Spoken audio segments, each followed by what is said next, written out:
Teşekkürler. Muhteşem. Sen bugün çok güzel yeniliklerle gelmişsin. Evet, Ayda bu da Selim. yeni. Evet.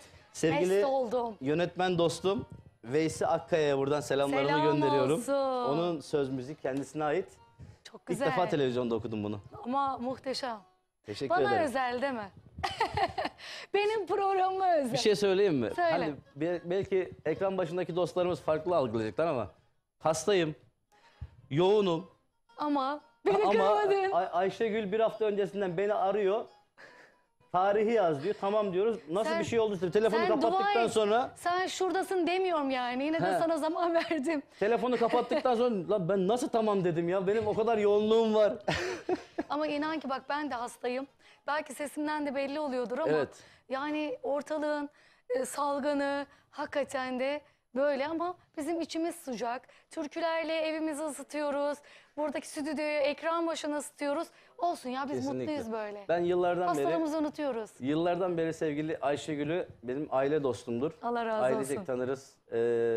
Farklı bir köşede tutuyorum. Çok sağ ol. Yüreğimde çok farklı bir yeri var. Hem dostluğu hem arkadaşlığı hem de programcılığı. Gerçekten kaliteli bir program olduğu için de Sağ kırmam olasın. mümkün değildi. Allah razı O yüzden olsun. tekrar bu yayın döneminde de bol reytingli programlar diliyorum Allah sana. razı olsun. Çok çok teşekkür ederim.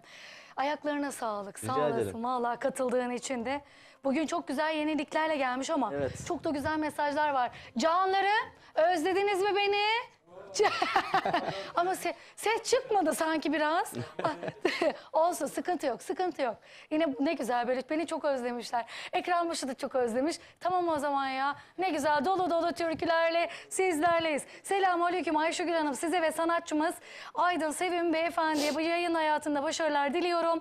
Hayırlı yayınlar. Metin Gül bu güzel mesajı ulaştırmış. Çok teşekkürler. Teşekkürler. Her programımızda sağ olsun duyarlı bir izleyicimiz. Sağ Teşekkür olsun. ediyoruz. İyi akşamlar Ayşegül Hanım. Ben Endikpınar, Tokat, Erbaa Endikpınar Köyü muhtarı. İbrahim Temiz, öncelikle yayınınız hayırlı olsun. Sivas'taki kızım Sümeyye için sıradaki türküyü istiyorum. Anne ve babana selamlar demişler muhtarım. Aleyküm selam, çok teşekkür ediyorum. Sizler de Temiz ailesine selam olsun. Sümeyye'ye selam olsun. Sümeyye çok değerli bir kardeşimiz. Şu anda da üniversite okuyor. Ne kadar güzel. Ben de kütüphaneye 10.000 kitap sağlamıştım Erbaa Merkez Anadolu kadar Lisesi'nde. Orada tanışmıştık Sümeyye ile.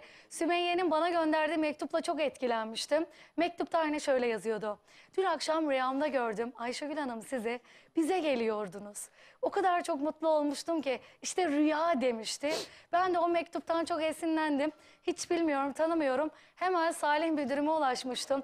Müdürüm, bu mektubun yerine getirmemiz lazım. Bu mektupta dileklerini yerine getirmemiz lazım. Ve bizzat da evini buldum. Bir baktım muhtarın kızıymış. Bilmiyorum da hiç kadar bilmiyorum. Sonunda Endikpınar köyümüze geldim. Muhtarımızın evine misafir oldum. Sümeyye'ye de sürpriz yapmış oldum. Ve rüyasını gerçekleştirdik. Demek ki rüyalar gerçekler olabiliyormuş. Kesinlikle. Ne güzel dile getirmişti. Ben de böyle bir anım vardı. Onu da söylemek istedim. İyi yayınlar diliyorum. Ben Sivas Kurtlara Köyü'nden Değirmenci Dursun Coşkun. Ailemle birlikte sizleri izliyoruz. Bir güzel uzun hava istiyoruz demişler. Kurtlapa Köyü'nde gelsin diye de mesajını sonlandırmış. Çok teşekkür ediyorum. Sivas'ımıza selam olsun. Herkese selam olsun. İyi yayınlar Ayşegül Hanım. Ben Tokat Erbaa'dan Nisanur. Programımızı severek izliyoruz. Sizleri çok seviyorum. Sizlerden bize derler Erbağlı türküsünü rica ediyorum demişler. Birazdan yönetmenim o güzel klibimizi de hazırlarsak buluşturalım. Çünkü çok fazla istek vardı. Geçen hafta da istenmişti. Bu hafta da yerine getirmiş olalım. O zaman şöyle ardı sıra iki türkülere yer verelim. Evet. Kime kin ettin diyeceğiz. Hemen arkasına yine karlar yağdı, gönül dağıma diyeceğiz. Gönlümden gönlünüz armağan olsun. Ama sizler de mesajlarınızı 0541 483 60 60'tan mesajlarınızı bize yazabilirsiniz canlarım. Hadi bakalım türkülerimiz sizlere gelsin.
Hicraniyem der ki bakın halına, dağlar dayanmıyor ahuzarıma. Elim ermez oldu yar yar kesbek yarıma. Çünkü gül yüzlümü elden aldırdım. Çünkü gül yüzlümü elden aldırdım. Elim ermez oldu yar yar kesbek yarıma. Çünkü gül yüzlümü elden aldırdım. Çünkü gül yüzlümü elden aldırdım.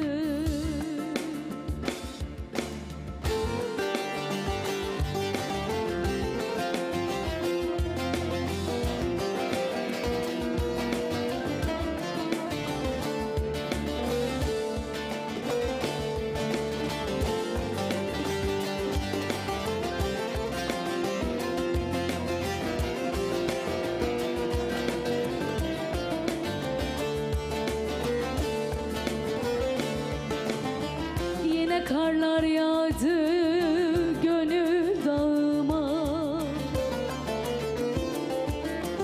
Kime ne söyleyeyim, kime ne diyeyim?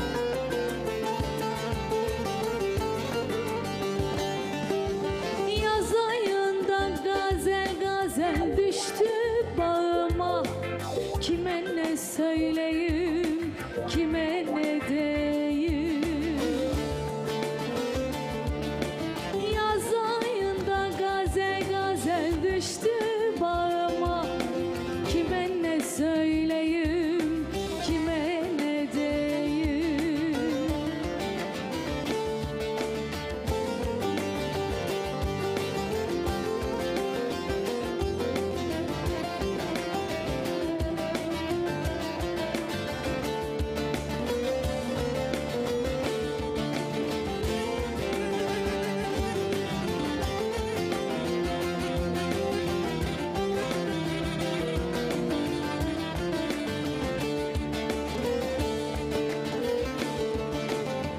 Gürledi bulutlar, yağmadı yağmur. Gözlerim yaşlı da yollarım çamur.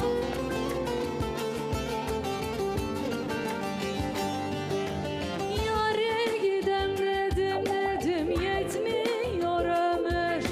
Kime ne söyleyeyim, kime ne diyeyim? Yâre gidem dedim dedim yetmiyor ömür. Kime ne söyleyeyim, kime ne diyeyim?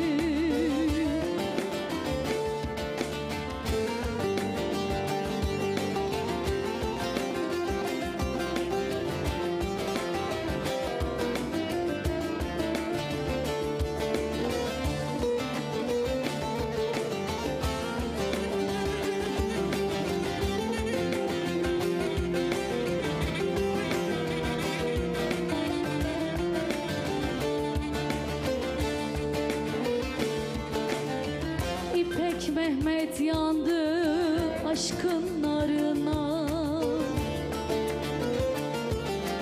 Göz göze gelmedik nazlı yarına.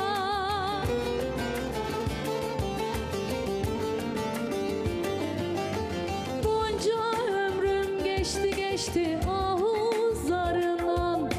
Kime ne söyleyeyim, kime ne diyeyim? Bunca ömrüm geçti geçti ahuzlarından. Kime ne söyleyeyim, kime ne diyeyim? Bunca ömrüm geçti geçti ahuzlarından. Kime ne söyleyeyim, kime ne diyeyim?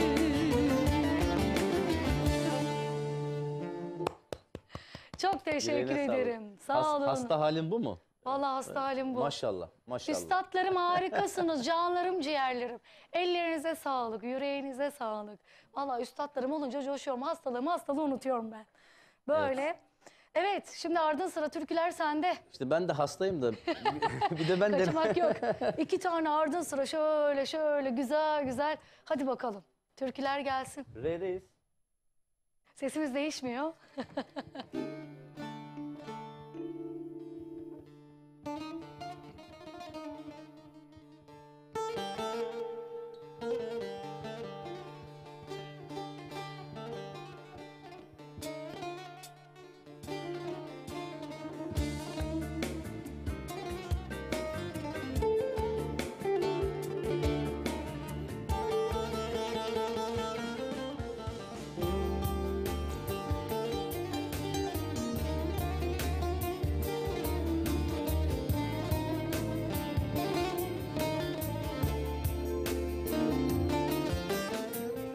Yardan ayrı kalan ömrü harman olan, yaşayan ölüdür gönlü hasta olan.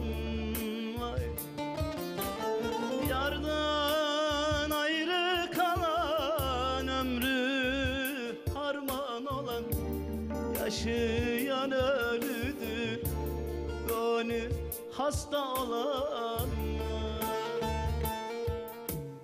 Yazan kalem siyah benim kaderimi, kimseler anlamaz perişan halimi. Yazan kalem siyah benim kaderimi, kimseler anlamaz perişan halimi.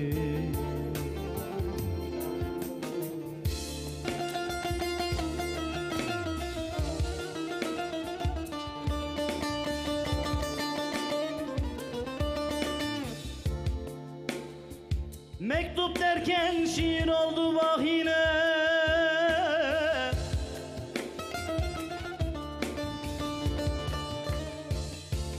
Darılırsam ben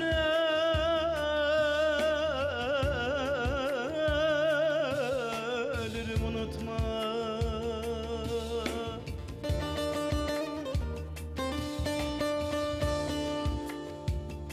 Taze sarmaşık hoyrat bedene, bedene.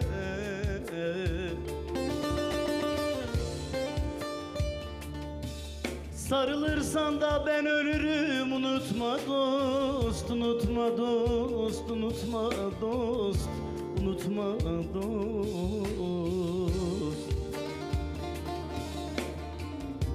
Sarılırsan da ben ölürüm, unutma dost, unutma dost.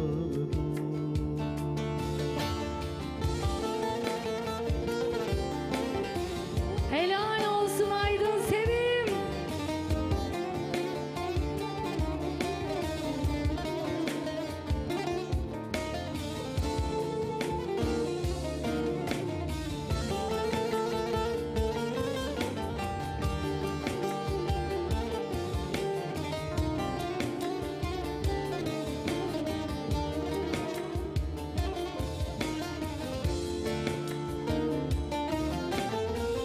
Ağardı saçlarım gençlik çağlarımda, kurudu bağlarım ömrümün baharında. Ağardı saçlarım gençlik çağlarımda, kurudu bağlarım ömrümün baharında. Yazan kalem siyah benim kaderimi, kimseler anlamaz perişan halimi. Yazan kalem siyah benim kaderimi,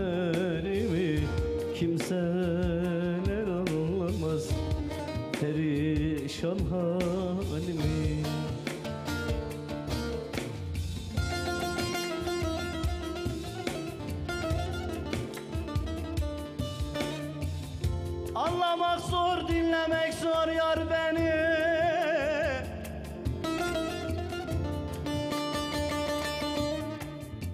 göreceksen dertte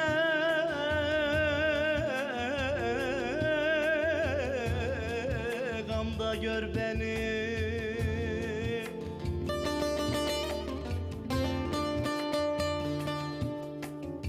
Gönül toprağıma yaptım türbeni, türbeni.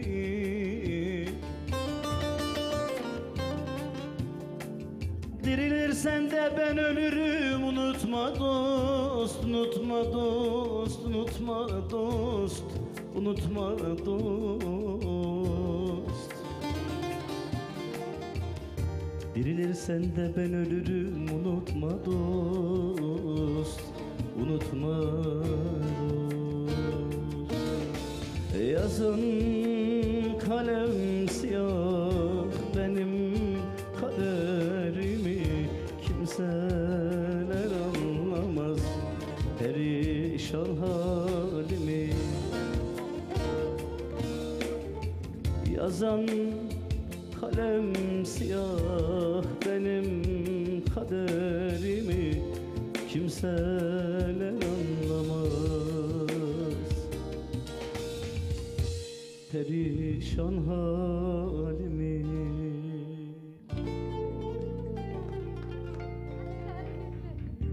Gelsin mi? Hadi bir de hareketli. Hasta bu kadar çıkıyor. Vallahi bu hasta halimse düşünemiyorum. Yönetmenim, biraz daha stüdyoya bağlamanın sesini rica edebilir miyim?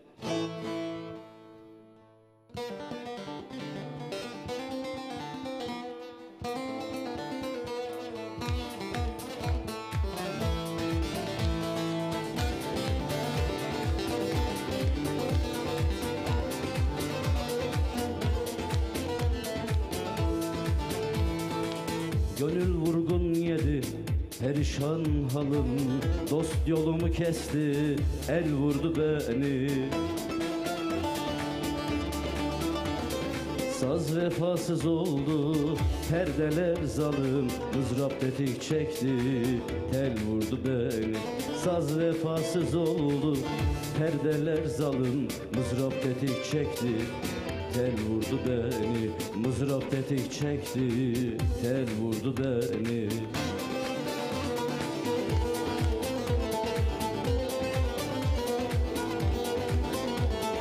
Muhabbetin meyli bana değil ki, yarenlerin benden yana değil ki. Şikayetim yaradana değil ki, ümmete sığındım, kul vurdu beni. Şikayetim yaradana değil ki, ümmete sığındım, kul vurdu beni. Dost beni, yar beni, can beni, tel vurdu beni. Dost beni, can beni, yar beni, tel vurdu beni.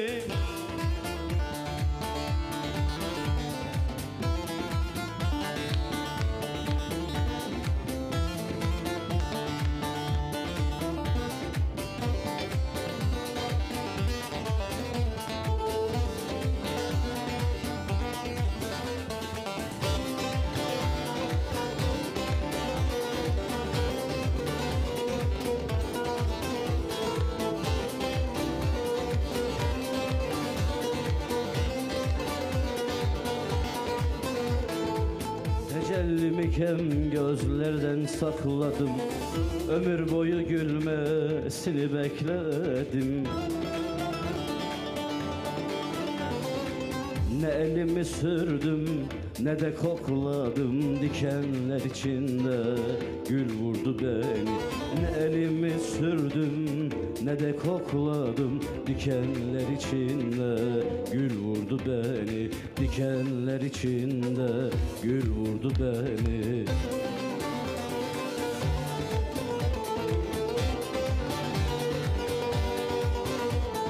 Kamil olup ben bu sırlara ersem, Nazlı yarin yarin bağına girse, kapanmaz yareler melhemde sürsem, göz hapsindeyken dil vurdu beni. Kapanmaz yareler melhemde sürsem, göz hapsindeyken dil vurdu beni. Göz hapsindeyken dil vurdu beni. Dost beni, can beni, yar beni, el vurdu beni. Dost beni, can beni, yar beni, tel vurdu beni. Dost beni, can beni, yar beni, tel vurdu beni. Harikasın Eyvallah, Aydın teşekkür Sevim. ederim. Geçen dönemde de aldığımda seni, ertesi zaman, pazartesi olduğu zaman da okuluma gittiğimde herkes seni konuşuyordu. Öyle mi? Öğretmenim, hani o öyle tutuyor, böyle. Evet, ama gerçekten Aydın Sevim, değerli dostlar, 10 parmağında 10 marifet vardır. Bir parantez açmak istiyorum. Tabii. Şimdi bazen bu sazı niye böyle çalıyorsun diye kızıyorlar da, seviyorlar da. Şimdi sahnenin benim bildiğim kadarıyla %50'si şovdur. Ve biz şu an televizyon programında elimizden ne geliyorsa, hangi marifetimiz varsa bunu siz güzel insanlara yansıtmamız lazım ki sizler evlerinizde keyif alasınız bu programdan. Ve şöyle de bir tatlı bir şeyle bağlayayım. Ben bu tahta parçasıyla sırlarımı paylaşıyorum. İlhamımı alıyorum. Ekmeğimi kazanıyorum. O yüzden bu tahta parçasının benim başımın üstünde yeri var diyorum. Evet, Böyle de bravo. bağlayalım o zaman. Ya ne kadar güzel. Tebrik ediyorum. Teşekkür o ederim. benim canım, ciğerim, ekstremamın ve Aynen onun için öyle. kıymetlim diyorsun. Aynen öyle. Gerçekten bu işinde de çok başarılısın. Teşekkür Şimdi ederim. 10 parmağında 10 marifet dedik. Yönetmenliği var, aranjörlüğü var, yapımcılığı Nacizane. var. Dur şimdi anlatacağım yani dur. Şimdi hani böyle benim diyen sanatçılar var ya böyle. Vallahi hiç öyle bir diyen kardeşimiz değil, sağ olsun. Estağfurullah. Onun içinde 10 parmağında 10 marifet. Bu arada yani kimlikleri bile var, böyle sanatçı kimlikleri. Bizzat ben görmüştüm. Hatırlıyor musun? O zaman başka bir kanaldaydık. Şimdi Böyle şöyle bir şey anlatmak istiyorum. Geçenlerde bir kurumun toplantısı vardı. Bir tane sanatçı arkadaş, hayatta da yapacağım bir şey değil ama böyle bir muziplik olsun diye yaptım. Bir tane sanatçı arkadaşımız böyle ortamımıza girdi, işte böyle bir havalı tavırlarla, işte ya şuradan toplantıdan geliyorum da şuranın üyesiyim de filan. Bir tane kart, Allah'ım. bir tane kart var, sanatçı kartı bir kurumun. Aslında pek de şey bir kurum değil. Ben de yani hayatta öyle bir şey yapmam. Gerçekten söylüyorum. Beni tanıyan arkadaşlarım bilirler. Cüzdanımdan çıkarttım, böyle masaya 10 tane Dizdim. 10 tane kimlik dizdim. Hepsi de Türkiye Cumhuriyeti'nin resmi kurumudur. Evet. Yani bugün Kültür Bakanlığı'ndan Aynen. başlayalım. Kültür Bakanlığı, Turizm Bakanlığı sanatçılığından MİOR bir MESEG'si, film sanatı vesaire Evet. birçok kurumun kimliğine sahibim ve ben bu kimlikleri alabilmek için gidip de selamünaleyküm ben geldim bana hadi sanatçı kimliği verin demedim. demediniz. Aynen Sen- öyle. Hepimiz öyle. Sen biliyorsun yıllardan beri çabalıyorum, emek veriyorum, üretiyorum ve hak ettiğimi de düşünüyorum o kimlikleri. O yüzden bizlere bunu layık gören başta devletimize, devlet büyüklerimize ve kurum başkanlarımıza ve Allah razı her olsun. zaman ilhamımızı aldığımız siz değerli izleyicilerimize ben teşekkür ediyorum. Saygıda sürçülisan etmemişsek eğer, bizlere de bunu layık gördüyseniz ne mutlu bizlere. En güzel sanatçının en güzel ödülü alkış ve budur bence. Daha fazlasını Kesinlikle. düşünemiyorum sevgili Ayşegül. Aynen öyle. O yüzden sanatçı arkadaşlarımıza da şöyle bir tavsiyem var. Müziğe yeni başlayacak arkadaşlarımız lütfen birazcık da müzik bilgisi edinsinler. Bir eğitim alsınlar. Yani her şarkı okuyan sanatçı olacak diye bir kaydı yok. Herkesin Şimdi sesi güzeldir. günümüzde ne var biliyor musun Aydın Sevim? Bir dernek başkanına ya da bir STK'lara kendine adamış bir sanatçı grubu var. Maalesef. Eğer ki sen çok iyi yerdeysen Ayşegül Pınar'ı engelleyin. O buraya gelemez. Aydın Evet. Sevim'i engelleyin. O buraya Evet. gelemez. Sen kimsin yahu? Sen kimsin? Bizim arkamızda kuvvetlice bir halk var. Halk. Evet. Sen engellesen ne olur? Hey gidi sivil toplum kuruluşlarındaki değersiz insanlar. Evet, işte o bize engeli koyanlara sesleniyorum buradan. Ne Aydın Sevim'e Evet. engel koyarsın, ne Umut'a engel koyarsın, ne Ayşe Göpınar'a. Değil mi? Ne de Kesinlikle. Aydın Vural'a. Biz Kesinlikle. hakkımızla, sazımızla, sözümüzle, duruşumuzla, işte bu kıyafetimizle Evet. halkın karşısına çıkıyoruz. Doğru değil mi halkım? Size sesleniyorum. Eğer ki siz de bir etkinlikte Ayşe Göpınar'ı görmediğiniz zaman gitmeyin ya da sorun. Hayırdır o Ayşe Göpınar niye yok? Ne yaptı da yok? Sorgu sual yapın. Size Evet. bırakıyorum bu takdiri. Doğru mu? Çok çok güzel bir konuya parmak bastı. Tebrik ediyorum. Sağ olun. Şimdi yıllardan beri biz en başta kendi yöremizden yola çıkalım. Onların sosyal etkinliklerinde olmaktan çok mutluluk duyarız. Keza Ayşegül de aynı şekildedir. Ama farklı bölgelerde gittiğimiz zaman bizleri çok güzel ağırlıyorlar. Ve biz bu sıcaklığa layık olmaya çalışıyoruz. Yeri gelmişken de söyleyeyim. 14-17 Aralık'ta kendi yöremin, gurur duyduğum Sinop'umun tanıtım günleri var Yenikapı'da. Bizler de oralarda sahne alacağız ve Sinoplu sanatçı arkadaşlarım da Sinop'umuzun kültürünü, şarkılarını ve birçok kültürel özelliklerini sizlere yansıtmaya çalışacağız. Sizlerden istirham ediyorum. Şu anda Sinop'u tanımak isteyenler varsa şayet, Sinop'u çok merak edenler varsa buyursun gelsin. Hem Tüm yemekleriyle. Sinoplu sanatçılarınız orada mı? Birçok Sinoplu sanatçımız orada olacak. Sizde de deniliyor mu? Aman o gelirse burayı yıkarım. Şimdi Deniliyor mu merak ettim. ya o çok kötü bir kavram. Ben öyle kavramlara takılmak istemiyorum ve dernek başkanlarımız da öyle kavramlara takılmasınlar. Kültürümüzü yansıtmaksa amacımız. Ama 6 Şubat depreminden önce Adıyaman'da, Malatya'da, Maraş'ta, Antep'te çekmiştik. Sevgili yönetmen Sanki hissetmiş dostum misin? Ne yapmışsın böyle Halil, ya? Halil Dalak, onu ziyarete gitmiştim. Selam olsun Halil hocama. Yanımızda da ekipmanları götürdüm. Adıyaman'ın güzelliklerini beni gezdirmişti. Evet. Hepsini kare kare çektik. Depremden sonra tabii birçok şeyi yayınlayamadık. Tabii. Ama Rabbim öyle şeyler yaşatmasın. Çok acı Amin. bir şey. Hala Çok. orada enkazların olduğunu duyuyoruz. Enkazların kaldırılmadığını duyuyoruz. Yollarda geçerken orayı resim resim sana hatırlatacak şeylerin olduğunu duyuyoruz. Tüm zor. depremzede hemşerilerime geçmiş olsun diyorum. Ölenlere Allah'tan gani gani rahmet. Amin. Kalanlara da sabır ve sağlık diliyorum. Allah böyle şeyler yaşatmasın. Zor. Amin. Çok zor. Çok zor. Evet, ikinci saatimizde sizlerle birlikteyiz değerli izleyenler. Ve Ekin Gayrimenkul'ün katkılarıyla programımız devam ederken Altbant sponsorlarıma sonsuz teşekkür ediyorum. Evet, Altbant sponsorlarım sizlerle beraber buluşacak şimdi.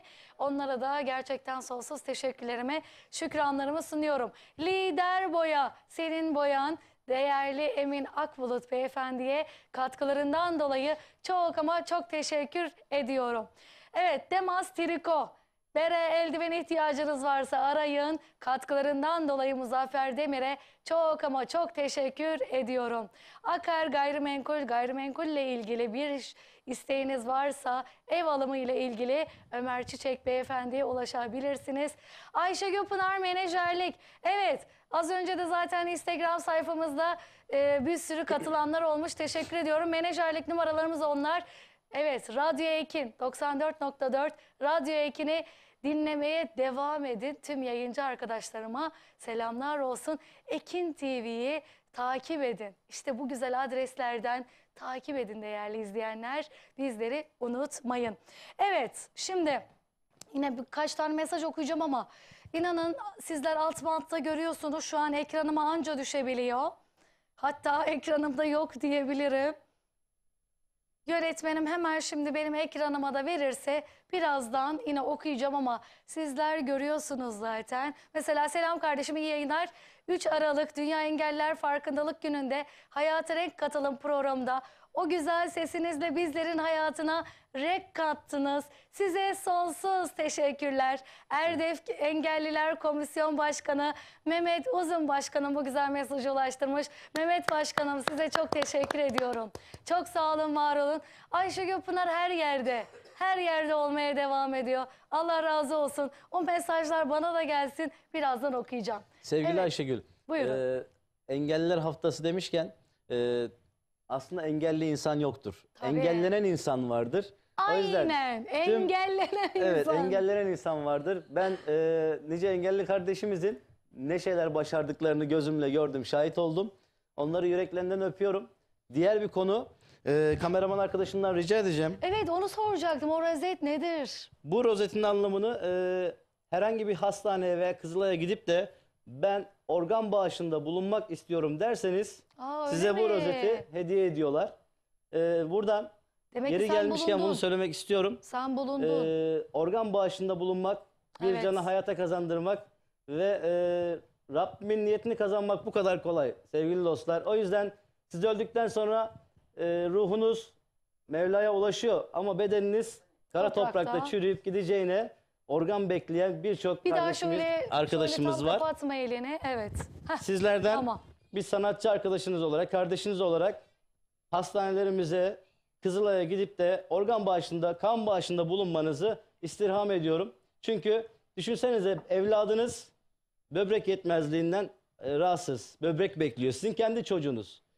Bir anne baba da aynı bu şekilde çocuğunun acısını, özlemini, çocuğun hasretini ve acısını hissediyor. O yüzden anne babanın derdine ortak olmak için yapın bunu. Bu zararlı değil. Allah'ın karşısına ayağınız kolunuz eksik çıkmayacaksınız. Ruhunuz Mevla'ya ulaşacak ama gelin dünyada hani nasıl çeşme bırakıyorsunuz hayırlarınız devam Aynen ediyor. öyle. Amel defteriniz açık kalıyor.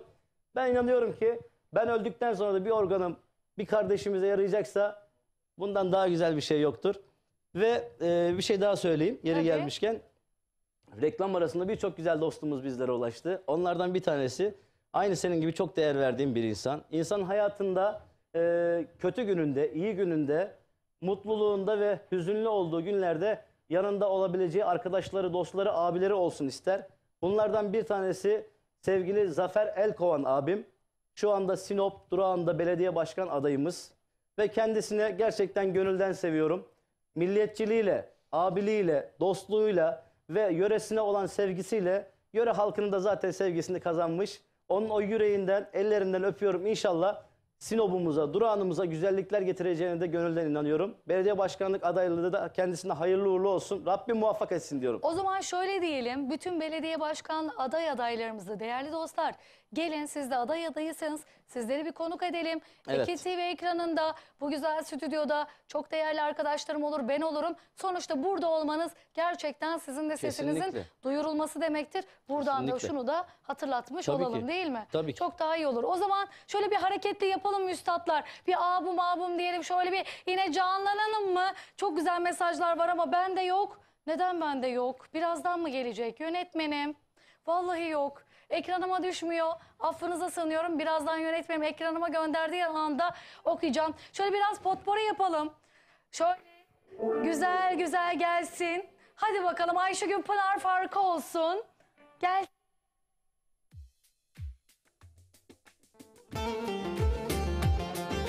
Hele hele hele.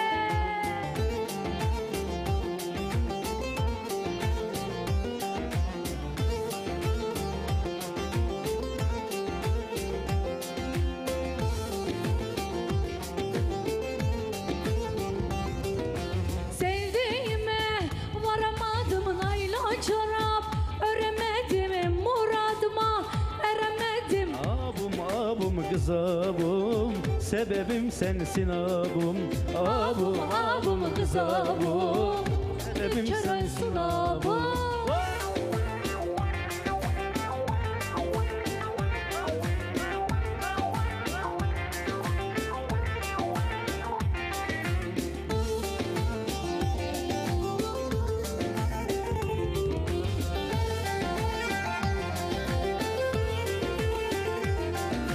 Beni çobana verdiler 10.000 liramı, yediler günahıma girdiler. Abum kız abum, gözün kör olsun abum. Abum kız abum da sebebim sensin abum. Helal olsun. Haydi ekran başı. Herkes armağan olsun.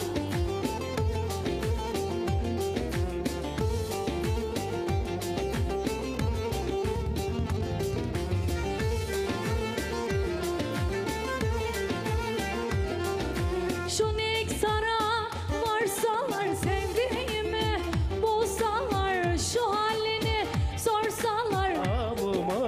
kız abım, sebebim sensin abım. Abım abım kız abım da gözün kör olsun abım. Sarısın seçemiyorum, güzelsin geçemiyorum.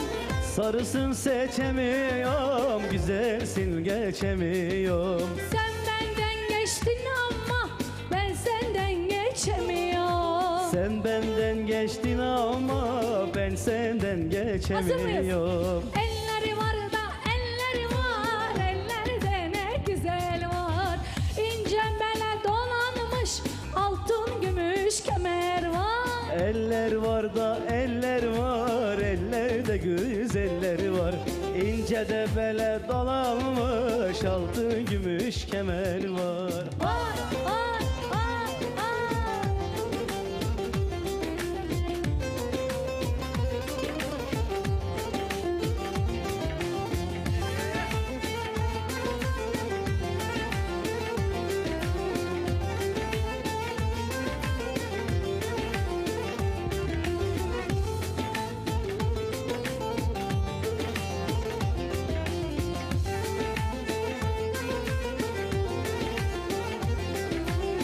Eteğim var örmeden, bir yar sevdim ölmeden. Eteği var örmeden, bir yar sevdim ölmeden. Yaktı beni kül eyledi, 15'ime değmeden. Yaktı da beni kül etti, 15'ime girmeden. Elleri var da elleri var, ellerde ne güzel var.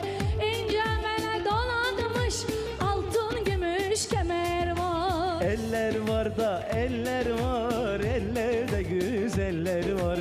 İnce bele dolanmış altın gümüş kemer var. Hele hele hele.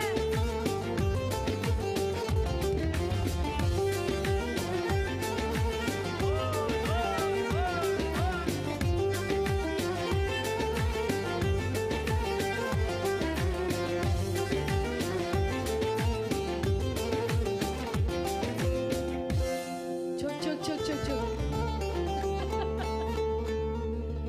Müdür bey yeşil kürkü. Ahey ahey ahey. O nasıl bir aheydi? Şimdi öğretmenler hep böyle müdürlü falan türküler söylüyor ya. Aklıma direkt o geldi. Evet, dönüyoruz. Vallahi Yunus müdürüm aklıma geldi, selam olsun. Evet, o müdürün kürkü. Müdür bey yeşil kürkü. Yeni de çıktı bu türkü. Ayağa kalkacak mı? Eyvah. Ayağa kalkacaksın, sen nasıl kalkacaksın acaba? Müdür bey izin verdi. İzin verdi mi dersin? Dur bir kalkayım. Kalkıyorum. Söylenecek bu türküde yanıyorum ben. Yanma da güzelim yanıyorum ben de. Hemen dilini salla geliyorum ben. Bir güzelin uğruna da verem de oldum ölüyorum ben. Yanma da güzelim yanıyorum ben de. Hemen dilini salla geliyorum ben. Bir güzelin uğruna da verem de oldum ölüyorum ben. Helal olsun üstadlarım. Bir harikasınız.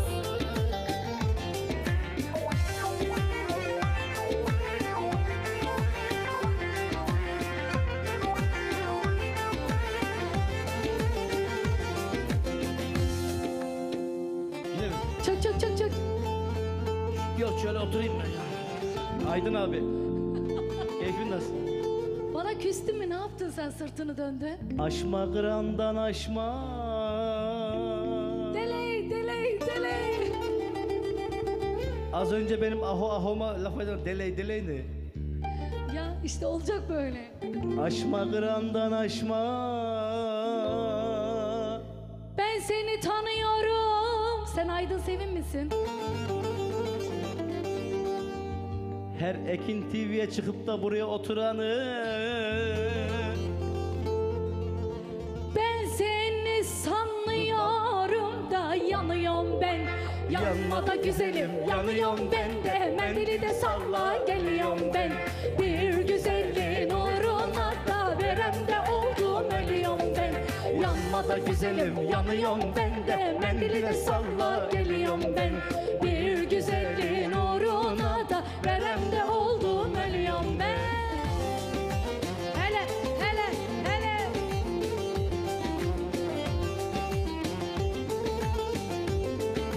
Vay vay vay.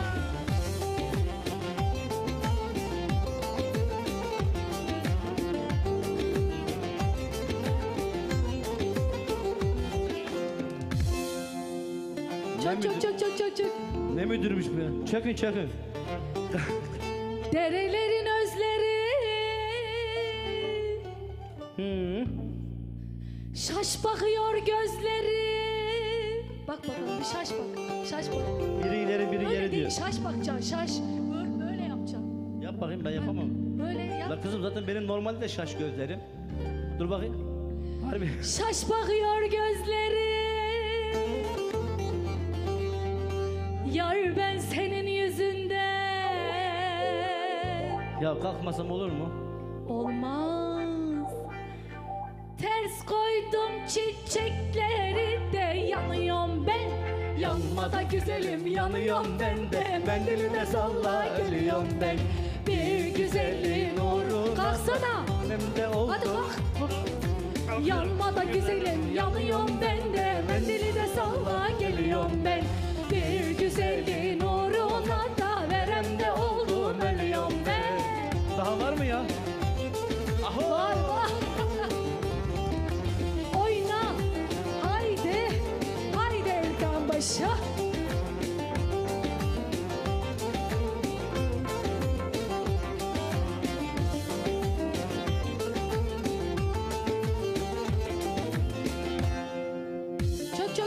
Çok.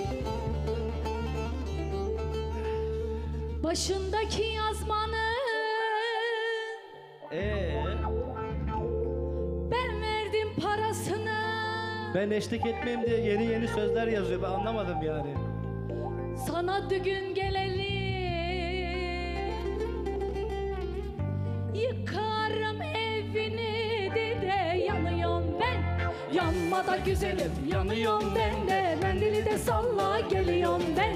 Bir güzelin uğruna da verem de oldum ölüyorum ben. Yanma da güzelim yanıyorum ben de. Mendili de salla geliyorum ben. Bir güzelin uğruna da ölüyorum ben. Yayladan gelen güzel de yaylada kar var mola. Yar yoluna ölene de sorgu sual var mola. Yar yoluna ölene de Sorgu sual var mola. haydi gidelim Tokat yaylalarına. Doktor derman bulamaz da sevda hastalarına. Haydi gidelim de Sinop yaylalarına. Doktor deva olmuyor da sevda yaralarına. Hava! Var.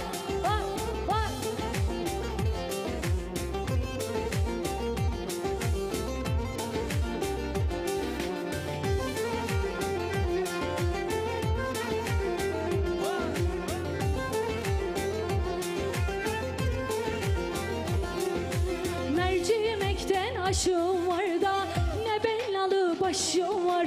Mercimekten aşım var da ne bellalı başım var.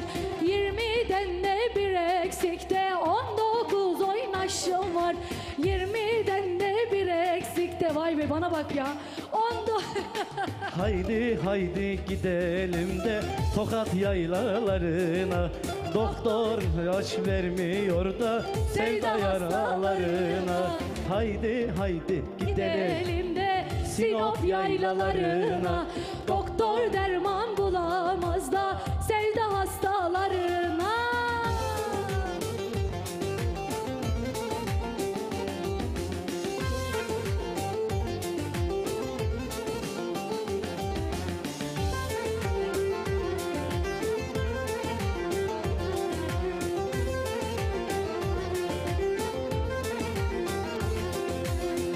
Ayancık eğmeleri.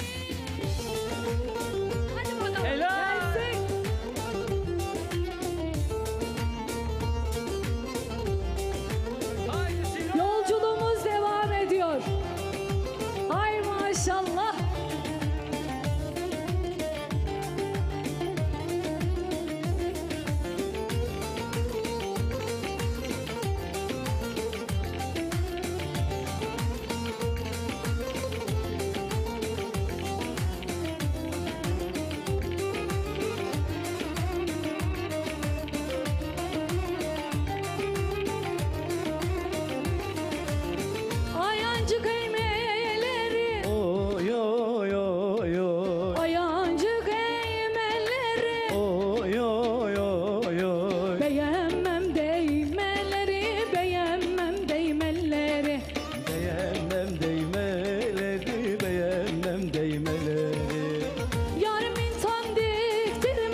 maşallah.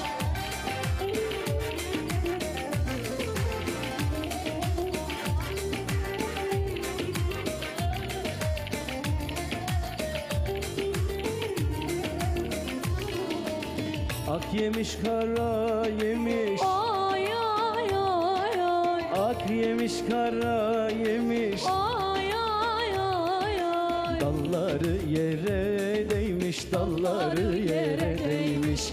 Dalları yere değmiş, dalları yere değmiş. Damat namaz kılarken, Ay ay ay ay. damat namaz kılarken Ay ay ay ay. Gelin tavuğu yemiş, gelin tavuğu yemiş. Gelin tavuğu yemiş, gelin tavuğu yemiş. afiyet olsun. Vallahi iyi yemiş. Vallahi müdürden başladık. Ne Ayancık'tan. güzel oldu gel. Vallahi süper. Vallahi. Bir anda kalkamayacaksın sandım ben. Ya kalkarım da yerim dar. Değil mi oynamam? Ya öyle derler ya doğru. Şimdi benim önde böyle güzel mesajlarım. Ya arkadaşlar vallahi mesajlar önüme düşmüyor. Gelecek mi şimdi? Bak mesajları okuyamadığım zaman isyan ediyorlar bana. Vallahi ya yine söylüyorum. Önümde değil.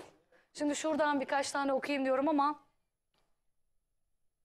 yönetmenim öyle yapalım. Evet Aydın Sevim. Çok güzel bir program ya harika. Vallahi seninle olan her program benim Biz için güzel coşuyoruz sevgili ama ya. Ayşegül. Yani biz birbirimizi tanıdığımız için. Vallahi öyle. Şimdi ben aslında bazı programlara gidiyorum. Yani o bendeki muziplik çıkmıyor yani olmuyor. Ekran başı diyor ki ya diyor sen niye durgunsun? Ama şimdi moderatörü tanımıyorum. Ayşegül'ü kendi ailemden gibi gördüğüm için Evet. her türlü muzipliği beraber yapabiliyoruz. Yani kaldırıyor çünkü esprilerimiz birbirimizi Kesinlikle. taşıyabiliyor. O yüzden bu program gerçekten benim için çok keyifli Bir geçiyor. de geçen işte Miyor bir seçiminde Evet. oradayken tüm sanatçı arkadaşlarımızla birlikte şunu söylediler. Ayşegül ya o kadar enerjiksin ki seni doymaya izlemiyoruz dediler. Bütün sanatçı arkadaşlarım, Bir sanatçı dakika büyüklerim. doymaya izlemiyor değil izlemeye doyamıyoruz. Ya evet yani doyamıyoruz. Heh. İzlediğimizde doyamıyoruz sana dediler. Çok mutlu oldum tabii bunu söyleyince. Demek ki her yerden izleniyoruz. Ben Evet. programın başında da söylüyorum. Çok izlenen, çok beğeni alan. Gerçekten de öyle değerli izleyenler. Kaç yıldır ekrandasın? Şimdi hem öyle de. Şimdi benim kostümler böyledir. Bizde açık bir kıyafet bulamazsın. Ben Osmanlı torunuyum. Türk kültürüne uygun bir şekilde giyinirim. Herkesin giyim tarzı kendinedir. Beni canlı görenler de ya sen çok zayıf mısın? Ya ekran başı. Vallahi bu ekran böyle. Evet. Şimdi bunlara takılmayın. Bizim sanatımıza bakın. Doğru. Ya ne yapacaksınız? Yani güzel icra ediyorsak siz. Şimdi geçenlerde öğrencimin annesi şunu söyledi. Ben diğerlerini izleyemiyorum dedi. Çünkü eşimle beraber izleyeceğim bir program değil hocam dedi. Ama sizi izlerken ailece, sülalece izliyoruz. Çünkü siz bize örnek oluyorsunuz dedi. Ben ne kadar mutlu oldum biliyor musun? Şimdi ekranda olmak çok önemli bir şey. Evet. Yani ekranda temsilen olmak da çok önemli bir şey. Sen örfünle, adetinle, giyiminle, kuşamınla örnek bir insansın. Örnek bir sanatçısın. Allah razı olsun. 10 yıldır geçiktir televizyon Çok. programı yapıyorsun değil mi? Evet çok. Ekranda bu kadar süre kalmak da bir marifet. Mesela sağ olsun geçen de Salı günü Anadolu Dernek TV'deydim. Sağ olsunlar orada da dedim Ekin TV'deyim. Hakikaten de sağ olsunlar. Çok güzel de bir reklam yaptırdılar. O kadar pervane oldular ki çünkü ben orada da bir yayın yapmıştım. Hatırlıyorum ben gelmiştim Evet. yine. Yani hepsine çok teşekkür ediyorum. Bütün kanallarımız zaten bizim ama sizler de kanalımıza sahip çıkın. Destek olun. Gelin, sponsor olun. Bunda çok bir şey değil ki. Bu kanallar ayakta kalması için sizlerden rica ediyoruz değerli izleyenler. Duyarlı olalım. Hem sizleri tanıtalım hem de televizyonumuz ayakta kalsın. Hem de sizlere o güzel türküleri söyleyelim. Aydın Sevim yine güzel bir eser dinleyelim senden. Sazın da mı olsun? Sazın da olsun be. Yok, Şöyle bir güzel. dakika dur. Aydın abiye çaldırayım bu sefer. Öyle mi? Tamam. Aydın abiye çaldırayım. Çok sevilen bir türkü var son zamanlarda. Dağlara mı yazdın, yollara mı yazdın? Sol yapalım Hadi Aydın bakalım. abi. Gelsin o zaman. Ben birazdan mesajlar okuyacağım. Dur o zaman bir dakika. Ben bu türküyü beraber Ben sana çalayım. diyorum sazını çal diye. Bir dakika ya. Ben sana diyorum. Aydın Üstad diyor ki sen saz çalmadan olmaz diyor bak. Değil mi? Hadi bakalım.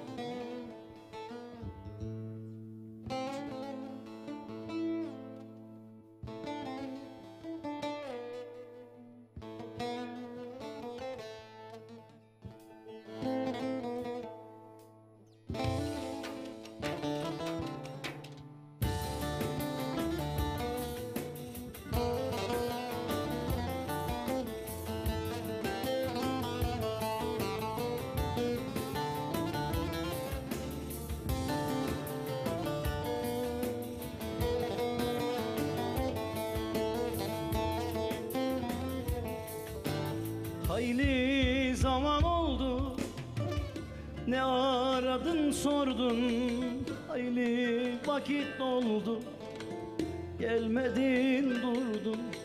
Hasreti hançeri sineme vurdu, demem o ki zalim sen beni yordun. Hasretin hançeri sineme vurdu, demem o ki zalim sen beni yordun. Dağlara mı yazdın, sulara mı yazdın, rüzgara mı yazdın, tez unuttun beni. Dağlara mı yazdın, sulara mı yazdın, rüzgara mı yazdın, tez unuttun beni.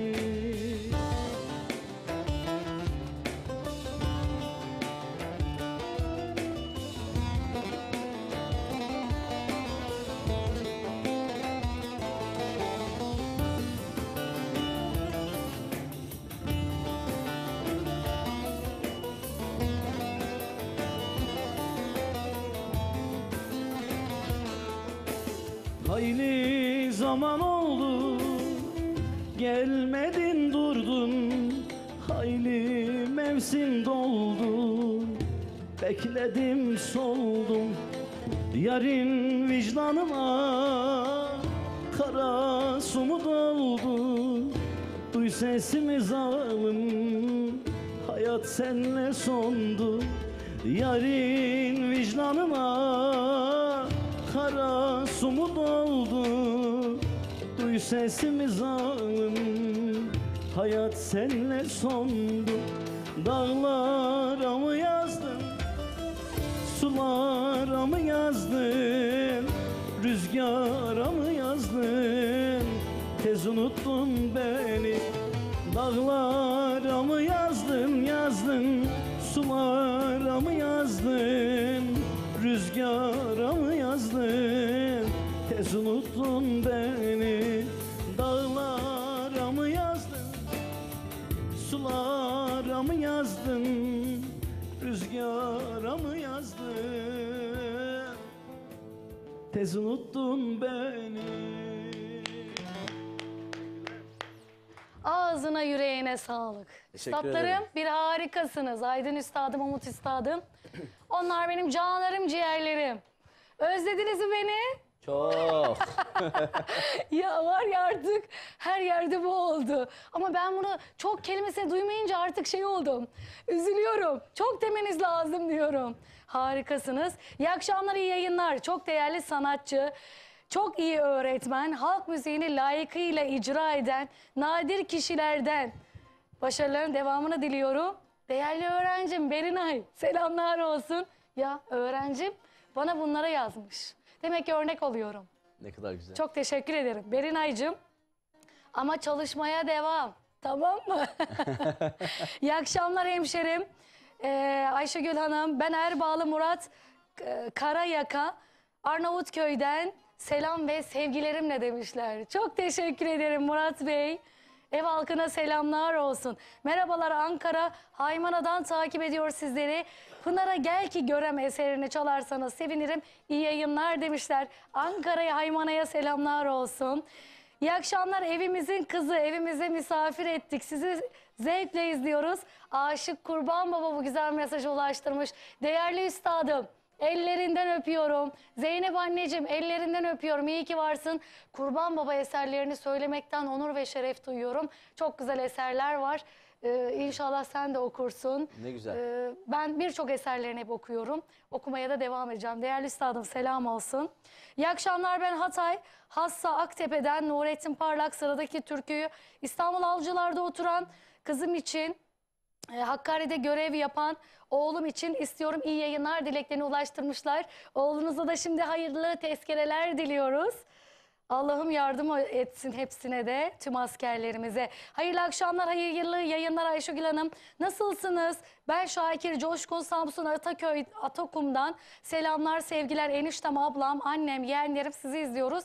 Sizden bize derler Erbağlı türküsünü istiyorum. Tüm izleyenlere gelsin. Allah'a emanet olun demişler. Programın başında o güzel klibi sizlere armağan etmiş olayım. Çünkü az önce okumuştum. Çok teşekkür ederim. Samsun'umuza, Atakum'da kimler izliyorsa selamlar olsun. İyi akşamlar Ayşegül ablacığım. Ben Tokat Erbağ'dan Eyüp Aktaş. Senden bir güzel türkü istiyorum. Aktaş ailesine gelsin. Gökal kasabasına gelsin demişler. Çok teşekkürler. Çok sağ olun. Hepinize armağan etmiş olayım. Selamlar size ve konuğunuza. Kişilik kıyafetle, ahlakla, güzel sesinizle ön planda Türk halk müziğini icra ettiğiniz için tebrik ediyorum. Ekin TV'de sizi bizlerle buluşturduğu için ayrıca teşekkür ediyorum. Sema Koç bu güzel mesajı ulaştırmış. Sema Hanım, saygılar olsun sizlere de. İyi ki varsınız. Koç ailesine teşekkür ederim. Çok sağ olun.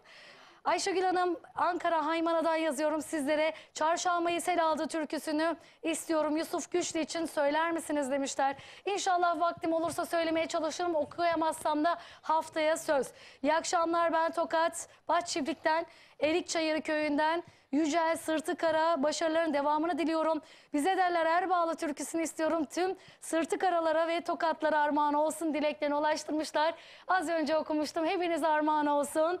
Ve Tokat'ıma Bahçıvlik'te Erikçayırı köyünde kimler bizi izliyorsa selamlar olsun. Hayırlı yayınlar Ayşegül Hanım, değerli kardeşim. Kıymetli solistim Aydın Sevim Bey, güzel bir program izlemekteyiz, gurur duyuyoruz. Programınız hayırlı olsun. Safranbolu'dan selamlar, saygılar. Darıca Karabükler Derneği Onursal Başkanı bu güzel mesajı ulaştırmış. Arif abimize teşekkür ederim. Sağ olsun. Selamlar olsun tüm hepinize.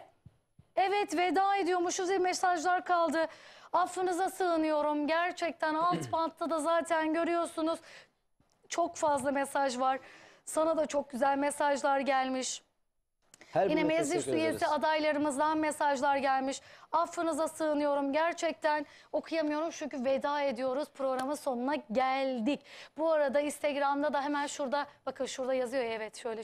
Evet. İşte burada. Instagram adresimiz var ya, az önce gördüm. Çok güzel takipçiler gelmiş. Hepinize çok teşekkür ederim. Ben böyle okulda olduğum zaman da atarım. Fotoğraflar atarım. Bir bakarsınız neler yapıyorum. Aydın Sevim, katıldığın için çok teşekkür ederim. Programın sonuna geldik. Doyamadık sana. Ben teşekkür ederim. Beni programda ağırladığın için, değerli ekip arkadaşlarınıza ve Ekin TV ailesine misafirperverliğinizle ötürü çok teşekkür ediyorum. Ekranları başında bizlere ilham veren tüm güzel yüreklere saygılarımı, sevgilerimi sunuyorum. Ufak bir milliyetçilik daha yapayım. 14-17 Aralık tarihleri arasında İstanbul'da Sinop günleri, tanıtım günlerine siz değerli dostlarımızı, ekran başındaki dostlarımızı bekliyoruz. Sinop kültürünü, Sinop sanatçılarını, Sinop siyasetçilerini, dernekçilerini, yemeklerini, şarkılarını gelin. Bir de Sinop'u bizim dilimizden dinleyin diyorum. Herkese saygılar sunuyorum. Yolun bahtın açık olsun. Çok teşekkür ederim. Harikaydı. Değerli üstadlarım, çok teşekkür ediyorum. Evet. Ekin Gayrimenkul'ün yönetim kurulu başkanımız Selahattin Bayram olmak üzere değerli Cihat Bayram'a, değerli müdürüm Emrah Binici'ye, çok kıymetli Doğukan'ımıza, Murat Bey'e, Hayrettin Bey'e, Tuğçe Hanım'a, yayında yapımda emeğe geçen herkese çok teşekkür ediyorum. Çok kıymetli Altban sponsorlarım, hemen Evet, Lider Boya'ya çok teşekkür ediyorum. Demas Triko'ya çok teşekkür ediyorum.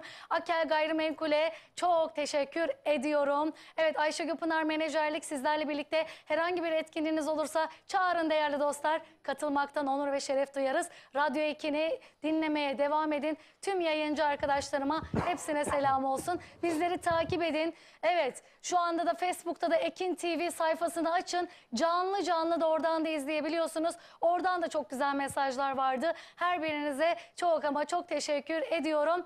Evet, haftaya tekrardan görüşmek üzere. Ne yapıyoruz sonunda? Firari. Firari mi yapıyoruz? Tamam, öyle yapıyoruz o zaman. Haftaya tekrar görüşmek üzere. Beni özleyin, beni çok sevin. Görüşürüz, hoşça kalın.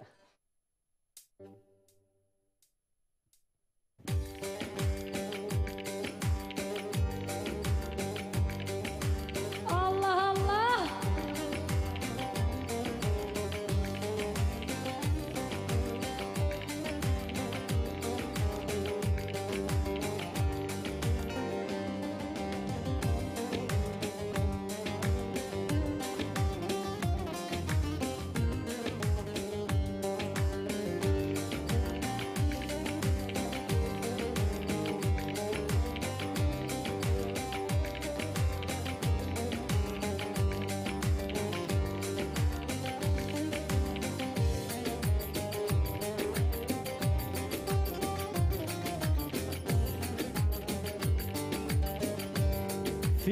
Firariyim firari, unutmam eski yari.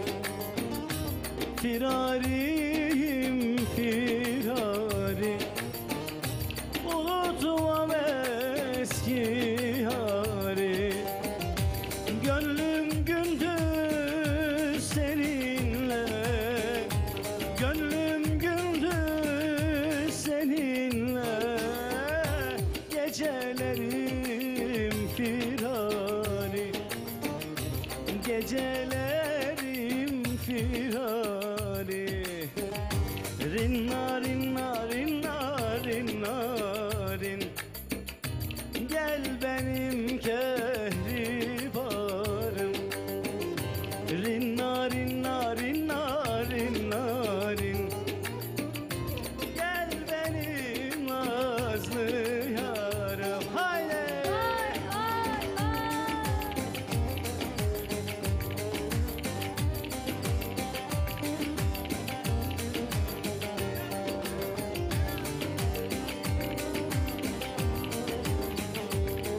Aydın Sevim harikasın.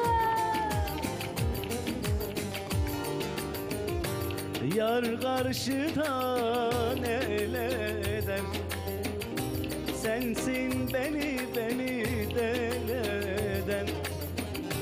Yar karşıdan el eden.